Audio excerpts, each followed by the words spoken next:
Welcome back, dear listeners, to Obsidian River Productions' continued exploration into the enigmatic heart of Victorian London.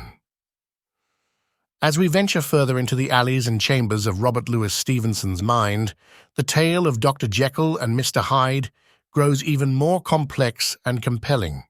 Today, in episode 18, we'll unravel the mysteries hidden within chapters 7 and 8. With each revelation, the line between man and monster blurs, challenging our perceptions and beliefs. So settle in, close your eyes, and let the haunting world of Jekyll and Hyde envelop you.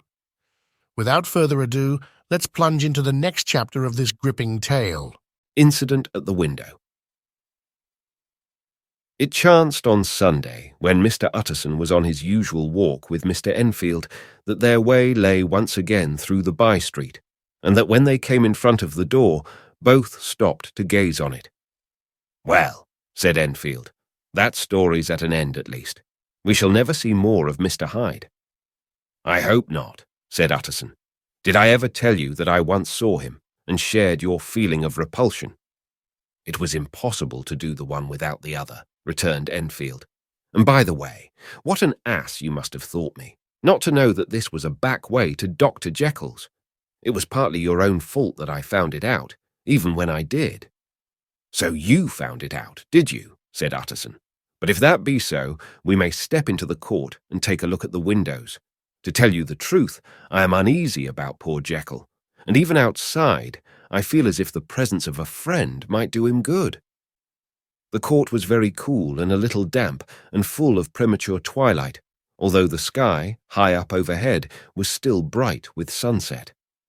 The middle one of the three windows was halfway open, and sitting close beside it, taking the air with an infinite sadness of mien, like some disconsolate prisoner, Utterson saw Dr. Jekyll. "What, Jekyll?" he cried. "I trust you are better." "I am very low, Utterson," replied the doctor drearily. "Very low. It will not last long, thank God." "You stay too much indoors," said the lawyer. "You should be out, whipping up the circulation like Mr. Enfield and me. This is my cousin, Mr. Enfield, Dr. Jekyll. Come now, get your hat and take a quick turn with us." "You are very good," sighed the other. "I should like to very much, but no, it is quite impossible. I dare not. But indeed, Utterson, I am very glad to see you. This is really a great pleasure. I would ask you and Mr. Enfield up, but the place is really not fit." "Why then," said the lawyer good-naturedly, "the best thing we can do is to stay down here and speak with you from where we are." "That is just what I was about to venture to propose," returned the doctor with a smile. But the words were hardly uttered before the smile was struck out of his face and succeeded by an expression of such abject terror and despair as froze the very blood of the two gentlemen below. They saw it, but for a glimpse for the window was instantly thrust down. But that glimpse had been sufficient, and they turned and left the court without a word. In silence, too, they traversed the by-street, and it was not until they had come into a neighbouring thoroughfare, where even upon a Sunday there were still some stirrings of life, that Mr. Utterson at last turned and looked at his companion. They were both pale, and there was an answering horror in their eyes. God forgive us," said Mr. Utterson. But Mr. Enfield only nodded his head very seriously and walked on once more in silence. The last night Mr. Utterson was sitting by his fireside one evening after dinner when he was surprised to receive a visit from Poole. "Bless me, Poole, what brings you here?" he cried, and then taking a second look at him, "What ails you?" he added. "Is the doctor ill?" "Mr. Utterson," said the man, "there is something wrong." "Take a seat, and here is a glass of wine for you," said the lawyer.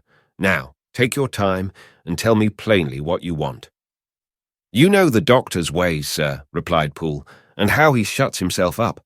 Well, he's shut up again in the cabinet, and I don't like it, sir. I wish I may die if I like it. Mr. Utterson, sir, I'm afraid."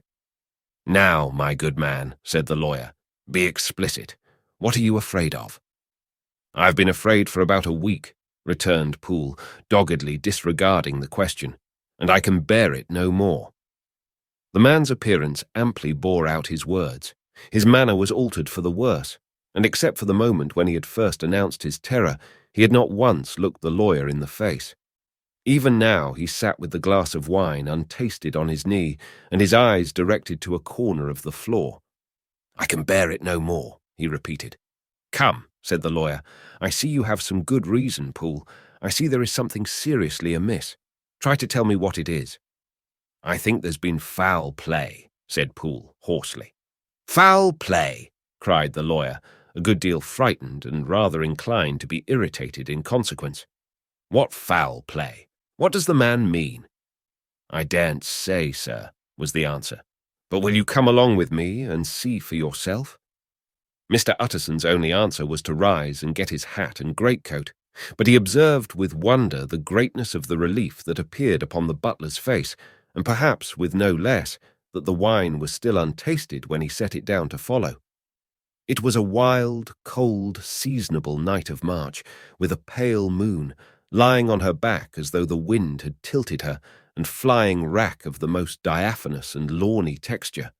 The wind made talking difficult, and flecked the blood into the face. It seemed to have swept the streets unusually bare of passengers besides, for Mr. Utterson thought he had never seen that part of London so deserted.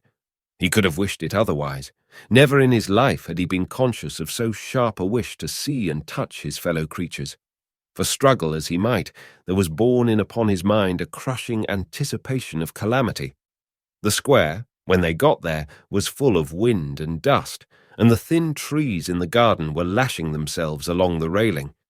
Poole, who had kept all the way a pace or two ahead, now pulled up in the middle of the pavement, and in spite of the biting weather, took off his hat and mopped his brow with a red pocket handkerchief. But for all the hurry of his coming, these were not the dews of exertion that he wiped away, but the moisture of some strangling anguish, for his face was white, and his voice, when he spoke, harsh and broken. "Well, sir," he said, "here we are, and God grant there be nothing wrong." "Amen, Poole," said the lawyer. Thereupon the servant knocked in a very guarded manner. The door was opened on the chain, and a voice asked from within, "Is that you, Poole?" "It's all right," said Poole. "Open the door." The hall, when they entered it, was brightly lighted up. The fire was built high, and about the hearth the whole of the servants, men and women, stood huddled together like a flock of sheep. At the sight of Mr. Utterson, the housemaid broke into hysterical whimpering, and the cook, crying out, "Bless God, it's Meister Utterson," ran forward as if to take him in her arms. What? Are you all here?" said the lawyer peevishly. "Very irregular, very unseemly. Your master would be far from pleased." "They're all afraid," said Poole. Blank silence followed, no one protesting. Only the maid lifted her voice, and now wept loudly. "Hold your tongue," Poole said to her, with a ferocity of accent that testified to his own jangled nerves. And indeed, when the girl had so suddenly raised the note of her lamentation, they had all started and turned towards the inner door with faces of dreadful expectation. "And now," continued the butler, addressing the knife boy, "reach me a candle, and we'll get this through hands at once." And then he begged Mr. Utterson to follow him, and led the way to the back garden. "Now, sir," said he, "you come as gently as you can. I want you to hear, and I don't want you to be heard. And see here, sir, if by any chance he was to ask you in, don't go." Mr. Utterson's nerves at this unlooked-for termination gave a jerk that nearly threw him from his balance, but he recollected his courage and followed the butler into the laboratory building through the surgical theatre, with its lumber of crates and bottles, to the foot of the stair. Here, Poole motioned him to stand on one side and listen, while he himself, setting down the candle and making a great and obvious call on his resolution, mounted the steps and knocked with a somewhat uncertain hand on the red baize of the cabinet door. "Mr. Utterson, sir, asking to see you," he called, and even as he did so, once more violently signed to the lawyer to give ear. A voice answered from within. "Tell him I cannot see anyone," it said complainingly.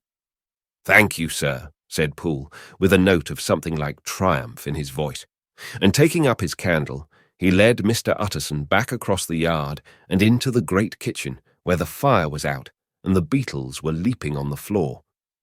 "Sir," he said, looking Mr. Utterson in the eyes, "was that my master's voice?" "It seems much changed," replied the lawyer, very pale, but giving look for look. "Changed? Well, yes, I think so," said the butler. "Have I been 20 years in this man's house to be deceived about his voice? No, sir. Master's made away with. He was made away with 8 days ago, when we heard him cry out upon the name of God, and underscore who's underscore in there instead of him, and underscore why underscore it stays there, is a thing that cries to heaven, Mr. Utterson." "This is a very strange tale, Poole. This is rather a wild tale, my man," said Mr. Utterson, biting his finger. "Suppose it were as you suppose, supposing Dr. Jekyll to have been, well, murdered. What could induce the murderer to stay? That won't hold water. It doesn't commend itself to reason." "Well, Mr. Utterson, you are a hard man to satisfy, but I'll do it yet," said Poole. "All this last week, you must know, him, or it, whatever it is that lives in that cabinet, has been crying night and day for some sort of medicine, and cannot get it to his mind. It was sometimes his way, the master's that is, to write his orders on a sheet of paper and throw it on the stair.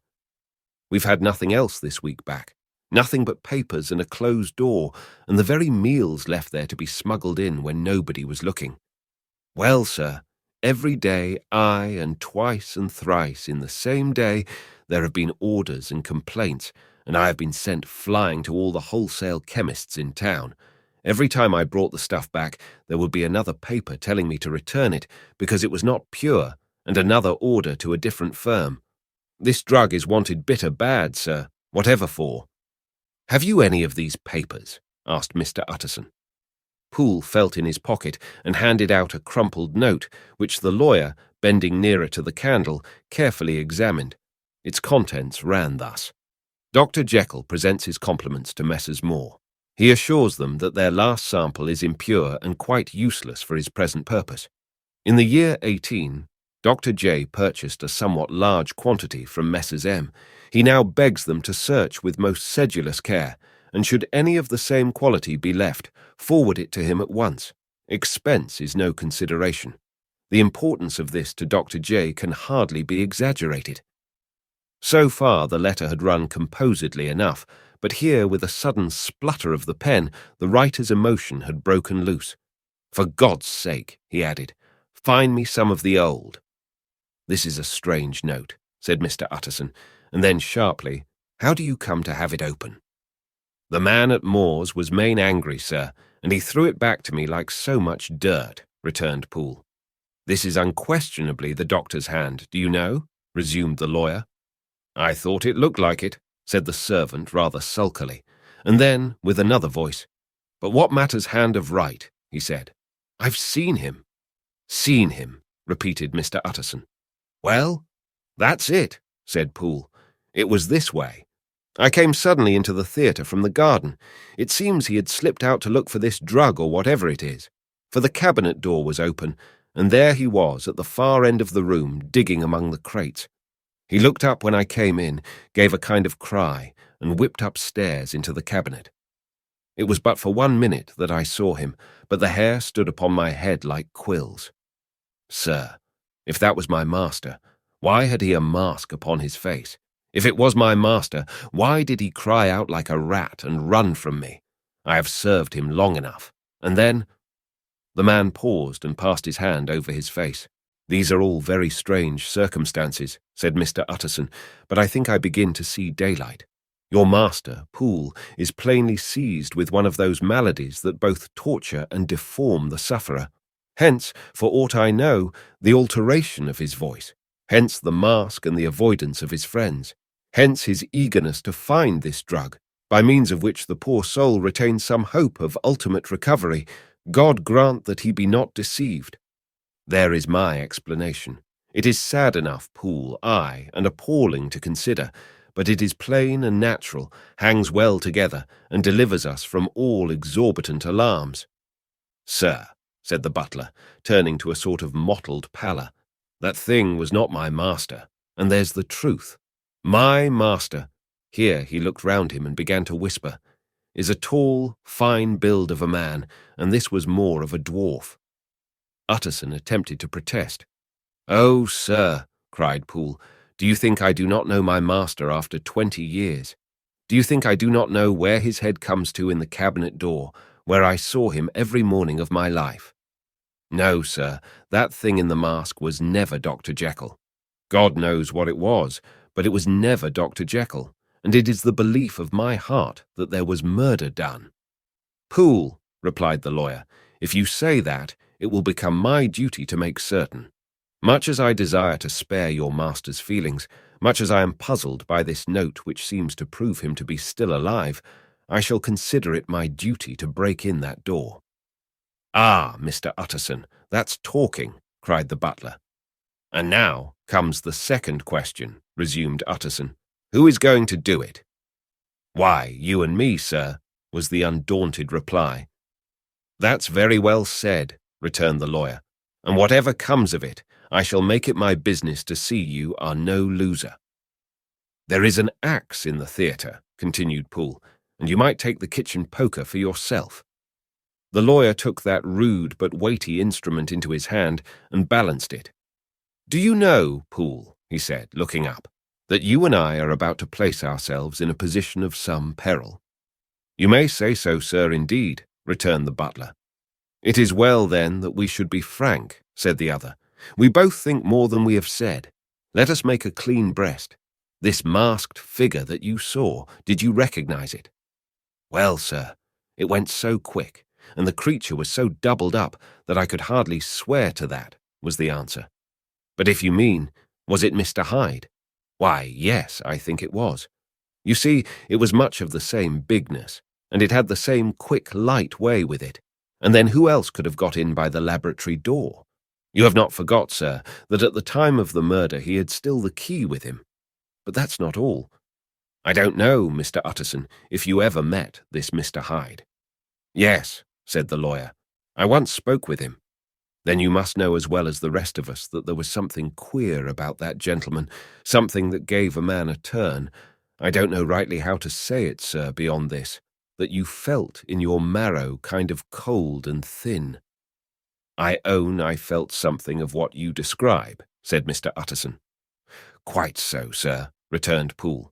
"Well, when that masked thing like a monkey jumped from among the chemicals and whipped into the cabinet, it went down my spine like ice. Oh, I know it's not evidence, Mr. Utterson. I'm book-learned enough for that.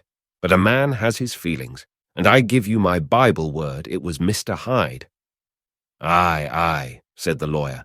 "My fears incline to the same point. Evil, I fear, founded, evil was sure to come, of that connection. I believe you.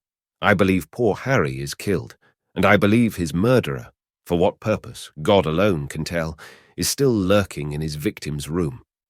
Well, let our name be Vengeance. Call Bradshaw." The footman came at the summons, very white and nervous. "Pull yourself together, Bradshaw," said the lawyer. "This suspense, I know, is telling upon all of you, but it is now our intention to make an end of it. Poole, here, and I are going to force our way into the cabinet. If all is well, my shoulders are broad enough to bear the blame. Meanwhile, lest anything should really be amiss, or any malefactor seek to escape by the back, you and the boy must go round the corner with a pair of good sticks, and take your post at the laboratory door. We give you 10 minutes to get to your stations." As Bradshaw left, the lawyer looked at his watch. "And now, Poole, let us get to ours," he said, and taking the poker under his arm, led the way into the yard. The scud had banked over the moon, and it was now quite dark. The wind, which only broke in puffs and draughts into that deep well of building, tossed the light of the candle to and fro about their steps until they came into the shelter of the theatre, where they sat down silently to wait. London hummed solemnly all around, but nearer at hand the stillness was only broken by the sounds of a footfall moving to and fro along the cabinet floor. "So it will walk all day, sir," whispered Poole. "Aye, and the better part of the night. Only when a new sample comes from the chemist there's a bit of a break. Ah, It's an ill conscience that's such an enemy to rest. Ah, sir, there's blood foully shed in every step of it. But hark again, a little closer. Put your heart in your ears, Mr. Utterson, and tell me, is that the doctor's foot? The steps fell lightly and oddly, with a certain swing, for all they went so slowly. It was different indeed from the heavy creaking tread of Henry Jekyll. Utterson sighed. "Is there never anything else?" he asked. Poole nodded. "Once," he said. "Once I heard it weeping." "Weeping? How that?" said the lawyer, conscious of a sudden chill of horror. "Weeping like a woman or a lost soul," said the butler. "I came away with that upon my heart, that I could have wept too." But now the 10 minutes drew to an end. Poole disinterred the axe from under a stack of packing straw. The candle was set upon the nearest table to light them to the attack, and they drew near with bated breath to where that patient foot was still going up and down, in the quiet of the night. "Jekyll," cried Utterson with a loud voice, "I demand to see you." He paused a moment, but there came no reply. "I give you fair warning. Our suspicions are aroused, and I must and shall see you," he resumed. "If not by fair means, then by foul. If not of your consent, then by brute force." "Utterson," said the voice, "for God's sake, have mercy." "Ah, that's not Jekyll's voice. It's Hyde's," cried Utterson. "Down with the door, Poole." Poole swung the axe over his shoulder. The blow shook the building, and the red baize door leapt against the lock and hinges. A dismal screech, as of mere animal terror, rang from the cabinet. Up went the axe again, and again the panels crashed and the frame bounded. 4 times the blow fell, but the wood was tough, and the fittings were of excellent workmanship, and it was not until the 5th that the lock burst and the wreck of the door fell inwards on the carpet. The besiegers, appalled by their own riot and the stillness that had succeeded, stood back a little and peered in. There lay the cabinet before their eyes in the quiet lamplight, a good fire glowing and chattering on the hearth, the kettle singing its thin strain, a drawer or two open, papers neatly set forth on the business table, and nearer the fire, the things laid out for tea. The quietest room, you would have said, and, but for the glazed presses full of chemicals, the most commonplace that night in London. Right in the middle there lay the body of a man sorely contorted and still twitching. They drew near on tiptoe, turned it on its back, and beheld the face of Edward Hyde. He was dressed in clothes far too large for him, clothes of the doctor's bigness. The cords of his face still moved with a semblance of life, but life was quite gone, and by the crushed file in the hand and the strong smell of kernels that hung upon the air, Utterson knew that he was looking on the body of a self-destroyer. "We have come too late," he said sternly, "whether to save or punish. Hyde is gone to his account, and it only remains for us to find the body of your master." The far greater proportion of the building was occupied by the theatre, which filled almost the whole ground story and was lighted from above, and by the cabinet, which formed an upper story at one end and looked upon the court. A corridor joined the theatre to the door on the by-street, and with this the cabinet communicated separately by a second flight of stairs. There were besides a few dark closets and a spacious cellar. All these they now thoroughly examined. Each closet needed but a glance, for all were empty, and all, by the dust that fell from their doors, had stood long unopened. The cellar, indeed, was filled with crazy lumber, mostly dating from the times of the surgeon who was Jekyll's predecessor, but even as they opened the door, they were advertised of the uselessness of further search, by the fall of a perfect mat of cobweb which had for years sealed up the entrance. Nowhere was there any trace of Henry Jekyll, dead or alive. Poole stamped on the flags of the corridor. "He must be buried here," he said, hearkening to the sound. "Or he may have fled," said Utterson, and he turned to examine the door in the by-street. It was locked, and lying nearby on the flags they found the key, already stained with rust. "This does not look like use," observed the lawyer. "Use!" echoed Poole. "Do you not see, sir, it is broken, much as if a man had stamped on it." "Aye," continued Utterson, "and the fractures too are rusty." The two men looked at each other with a scare. "This is beyond me, Poole," said the lawyer. "Let us go back to the cabinet." They mounted the stair in silence, and still with an occasional awestruck glance at the dead body, proceeded more thoroughly to examine the contents of the cabinet. At one table there were traces of chemical work, various measured heaps of some white salt being laid on glass saucers, as though for an experiment in which the unhappy man had been prevented. "That is the same drug that I was always bringing him," said Poole. And even as he spoke, the kettle with a startling noise boiled over. This brought them to the fireside, where the easy-chair was drawn cosily up, and the tea-things stood ready to the sitter's elbow, the very sugar in the cup. There were several books on a shelf. One lay beside the tea-things open, and Utterson was amazed to find it a copy of a pious work, for which Jekyll had several times expressed a great esteem, annotated in his own hand with startling blasphemies. Next, in the course of their review of the chamber, the searchers came to the cheval glass, into whose depths they looked with an involuntary horror. But it was so turned as to show them nothing but the rosy glow playing on the roof, the fire sparkling in 100 repetitions along the glazed front of the presses, and their own pale and fearful countenances stooping to look in. "This glass has seen some strange things, sir," whispered Poole. "And surely none stranger than itself," echoed the lawyer in the same tones. For what did Jekyll— he caught himself up at the word with a start, and then conquering the weakness. "What could Jekyll want with it?" he said. "You may say that," said Poole. Next, they turned to the business table. On the desk, among the neat array of papers, a large envelope was uppermost, and bore, in the doctor's hand, the name of Mr. Utterson. The lawyer unsealed it, and several enclosures fell to the floor. The first was a will, drawn in the same eccentric terms as the one which he had returned 6 months before, to serve as a testament in case of death and as a deed of gift in case of disappearance, but in place of the name of Edward Hyde, the lawyer, with indescribable amazement, read the name of Gabriel John Utterson. He looked at Poole, and then back at the paper, and last of all at the dead malefactor stretched upon the carpet. "My head goes round," he said. "He has been all these days in possession. He had no cause to like me. He must have raged to see himself displaced, and he has not destroyed this document." He caught up the next paper. It was a brief note in the doctor's hand, and dated at the top. "Oh, Poole," the lawyer cried, "he was alive and here this day. He cannot have been disposed of in so short a space. He must be still alive. He must have fled. And then, why fled? And how? And in that case, can we venture to declare this suicide? Oh, we must be careful. I foresee that we may yet involve your master in some dire catastrophe."